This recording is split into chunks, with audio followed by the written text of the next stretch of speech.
Hello. Would you like a change in roles? That depends on the menu you offer. It promises to be richer and more entertaining. Well, I am a practicing non-believer in salesmanship. Show me the menu. And not with false French names. Okay. We will travel the period between 1200 and 1500. Such periodization is not very common. You have to explain. There lies the fatal fault. You see, the history of Bangla literature and culture is often considered as an area to vindicate some historians' ideas. Ideas or idea? Do you suggest that a few historians propagated only a single idea? I would not say that much, but it is true that the years between the Turkish conquest and Chaitanya are generally leapt over as a fallow period due to the conquest. Well, I agree. That's the dominant area. But Professor Sukumar Sen has guessed that the Turkish conquest of Bangla was a continuous process through the last decade of the 12th century. He also feels that some of the highly placed amlas of Lokhon Sen's court conspired against him with Muhammad bin Bakhtiar Khalji. Then the story of 17 mounted men who conquered Bengal in 1202. Is it a myth? Even the historical facts established long ago in Dhaka University's History of Bengal Volume 2 or in the work done by Professor Ramesh Chandra Majumdar and Professor Nihar Ranjan Rai are conveniently bypassed to supposedly prove some personal theory or the other. The diversification of Buddhist and Jain literature, the Shunna Puran, the spread of Sufism, Chandidas, the Muslim Puthi literature, the literature known as Mongol Kabbo, the great birth of Chaitanya who brought the pan-Indian Bhakti cult to Bangla. All these are not considered in a time frame of continuity, but are placed in isolation.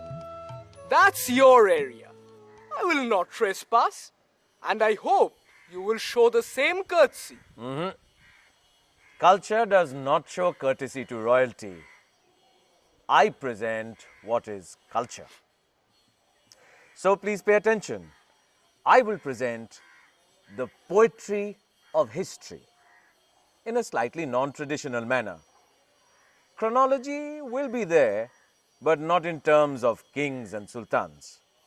It will be there in the form of the movement of a single narrative or poetic sign. That's semiotics. It's part of the modern way to read the poetry of history. Sri Krishna Kirtan is the oldest Bangla narrative poem. It is commonly accepted by scholars that this narrative contains the oldest form of Bangla outside the Chorjas, and that this was practiced between the 14th and 16th centuries.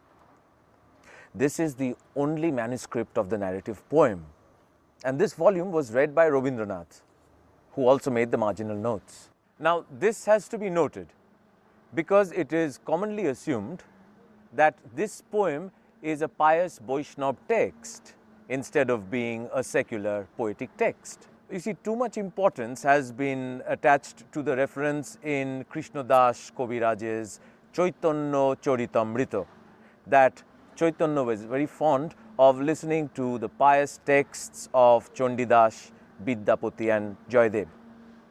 It was commonly assumed that what Chaitanya would have loved to listen to most would be pious religious texts. And yet this poem is a narrative of physical lovemaking.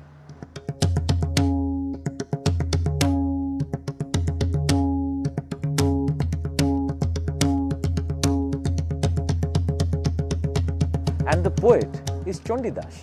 Now this illustrates the common mistake of trying to impose the reader's contemporaneous viewpoint onto an old text. Rabindranath's intense reading of this poem underscores its significance as a poetic text, and we would like to read it in that way. A song in dialogue between Borai, who acts as a kind of go-between, and Radha is almost reminiscent of the Juliet and nurse dialogue, that is, after Juliet has met Romeo and he has left after their first meeting. And the poet is Chandidas.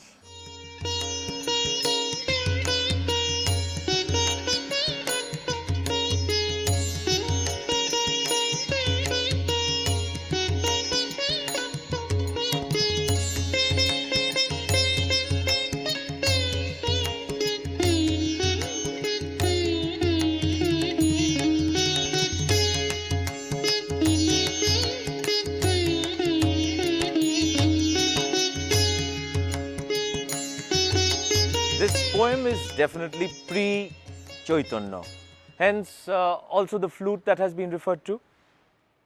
Now, it is worth noticing that no matter what the differences of opinion there may be with regard to the time and home of Chandidas, there has never been any pod or verse found in Chandidas that has any reference to Chaitanya.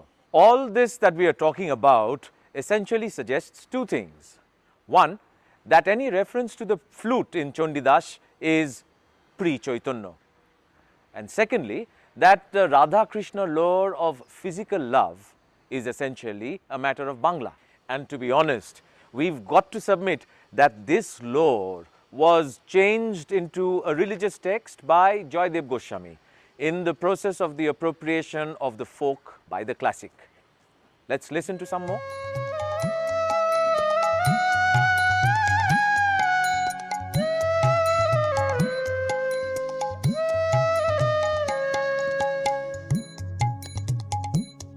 পাই মগর খাড়ু হাতে বলয় মাথে ঘোড়া চুলা তুলায় তুষার নীল কলিবর শিশি নন্দের বালা কথা পাইলে হেন বাসি তোহার অন্তরে চতুর কান্হাই পাতায় অশেষ বুদ্ধি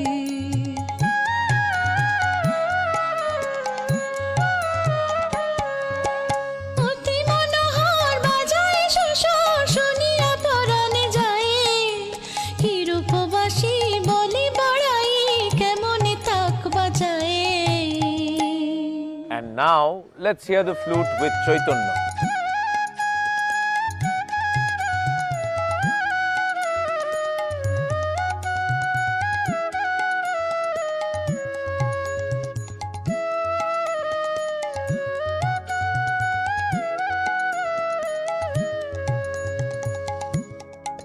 কইলে জগতে বেণুধ্বনি সিদ্ধ মন্ত্রাদি যোগিনী দ্যুতি হইয়া মোহে নারী মন মহৎ কণ্ঠা বাড়াইয়া আর যা পথ ছাড়াইয়া আনি তোমায় করে সমর্পণ আনি তোমায় করে সমর্পণ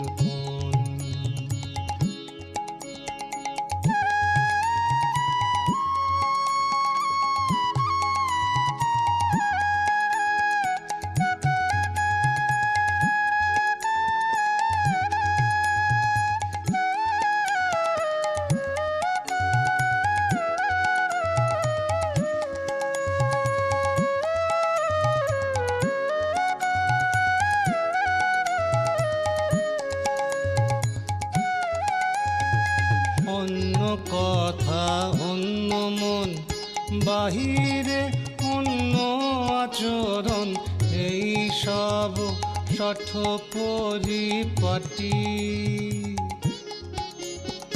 তুমি জানো পরিহাস হয় নারীর সর্বনাশ ছাড়ো এই সব কুটিনাটি ছাড়ো এই সব কুটিনাটি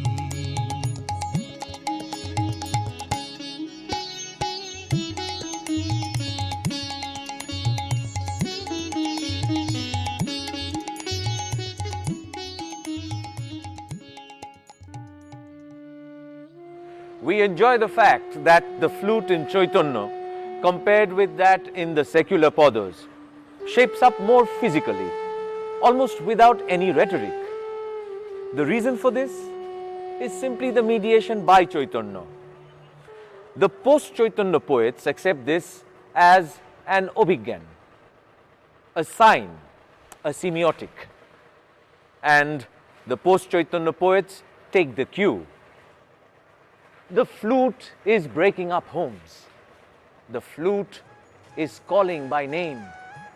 The flute accepts no boundaries and continues musing melodies.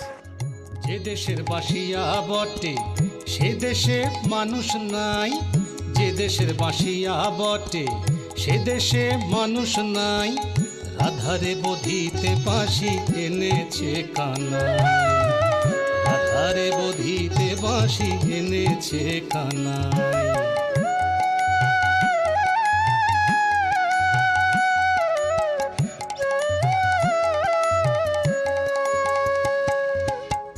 পরমেশ্বর দাসে কয়,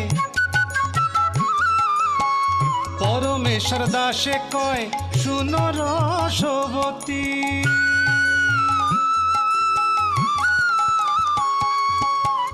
পরমেশ্বর দাসে কয় শুনো রসবতী, বাঁশির কোনো দোষ নাই, বাঁশির কোনো দোষ নাই, কালিয়ার যুগতী।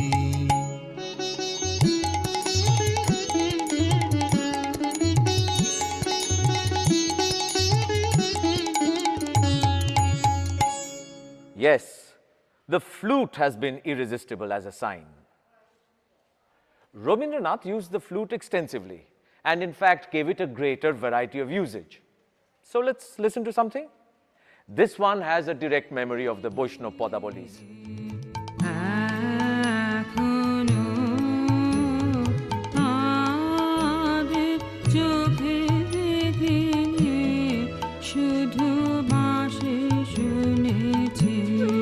We might have stopped here, but we won't, because the flute hasn't stopped.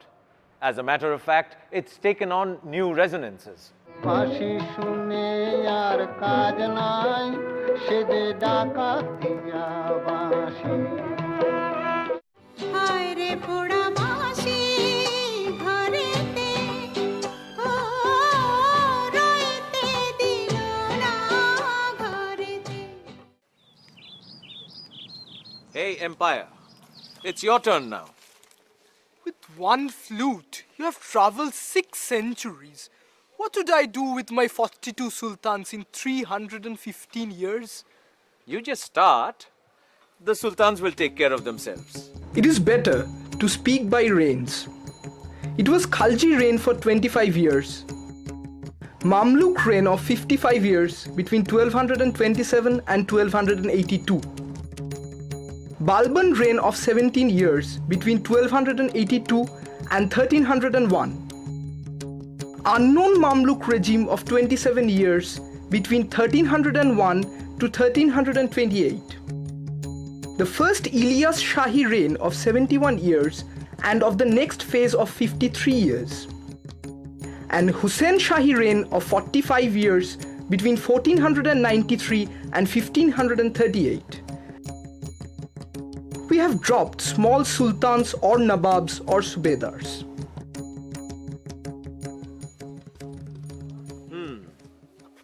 But weren't there a great many changes of regime? Yes, there were very quick changes, and that had led to the misconception about the time being called the Reign of Terror. So, what should the correct perception be? The conquest of Bangla by the Turks was the first of its kind. This was the first time that foreign power penetrated so deep in the East. They may have their own problem of settling themselves. Is there any evidence, direct or circumstantial? Yes, we can rearrange some events. Then please do. Now it seems to be some in-house struggle of the Khaldis. Within almost a decade of this conquest, there was the revolt by Ali Mardan. In his 3 years' rule, both Hindus and Muslims particularly his Khalji kingsmen, suffered terribly. The whole of Mamluk period is full of such events. Tughan Khan was a very popular sultan, and he had a battalion of Hindu pikes. The Emperor Ghiyasuddin Balban led a massacre in Bangla to cut Tughan Khan to size. But this process of good sultans and bad sultans did not have any religious overtone. I quote from Dhaka History of Bengal. Bengalis, whether Turks or Hindus, remained generally indifferent to the fate of their rulers and enunciated a constitutional principle that the loyalty of the subject was due to the masnad and not to the person. The Muslim rulers had no internal trouble with regard to their Hindu subjects, even when the Hindus of Orissa threatened the capital with a siege. These 315 years are undoubtedly checkered, but it will not be factual to state that this long period was a continuous reign of terror of the ruling Muslim over the Hindus, of Islamization over lower caste Hindus, and a story of misrule.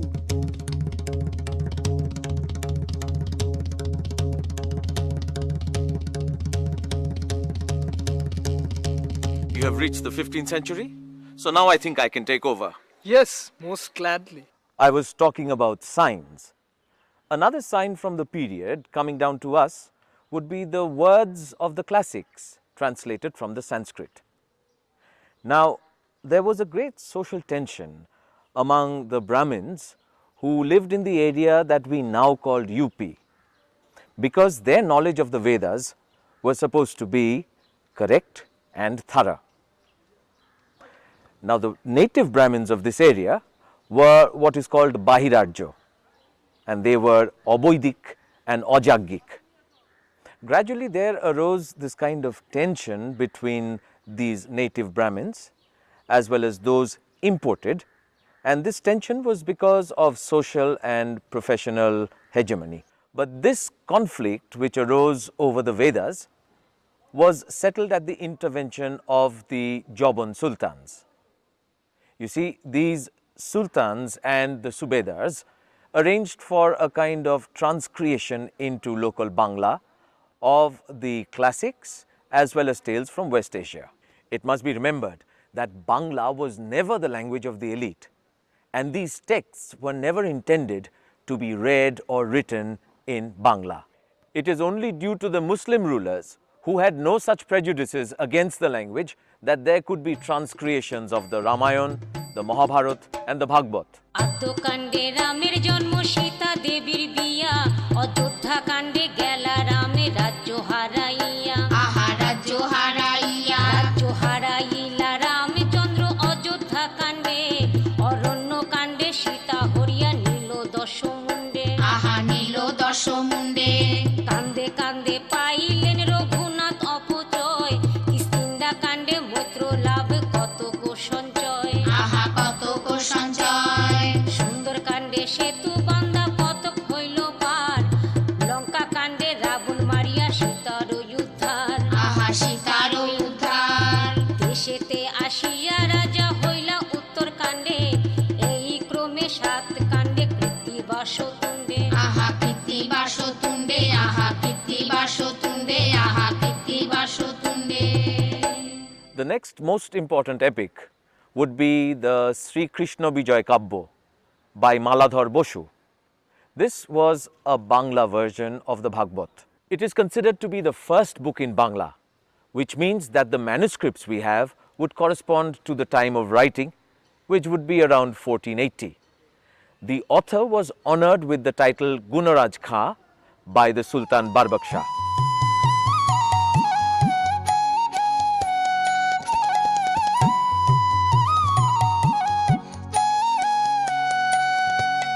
ভাগবত অর্থ যত পয়ারে বাঁধিয়া লোক নিস্তারিতে যায় পাঁচালি রচিয়া ভাগবত শুনিতে অনেক অর্থ চাহি তে কারণে ভাগবত গীত ছন্দে গাহি কলিকালে পাপচিত্ত হব সব নর, পাঁচালির রসে লোক হইব বিস্তার।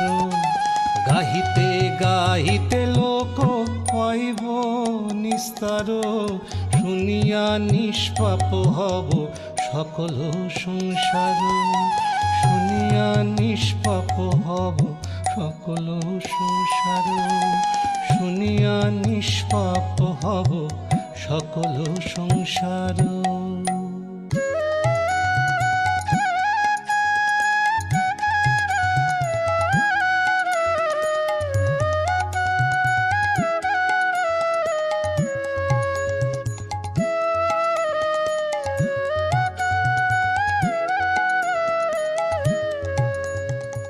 Paragal Khan, a chieftain of Chattogram, encouraged Kavindra Parameshwar to write the first Bangla Mahabharat. Later his son Chuti Khan, who was also a chief under Hussain Shah, provided some more encouragement to Parameshwar. Somewhat like that, in 1200, the center or the outer came to become a part of Bangla. In 1575, Bangla was dragged to the center, for which it was an outer. I hereby quote from Professor Sukumar Sen. At the time of the independent sultans, the high caste Brahmin ruled the society and it was well organized. At the time of these sultans, the economic condition of Bangla was upward. The Bhagirathi became the highway of internal trade. The trade was flourishing on these two routes. One from Uttar Patun or Patna to Shaptogram and Betur. Two through the sea route between Chattogram to Mogra Chhatrabhog and further to Nabadvip, developed as a center of trade between the east and the northeast of Bangla. From Chattogram in deep south almost at the sandhead and Kuchbihar Kamta up in the foothills of Himalayan forest, the totality of Bangla was taking shape really. After Mughal occupation, Bengal lost all its political freedom and economic independence. I would like to support you with all 10 hands. Unfortunately, I'm 8 hands short of that.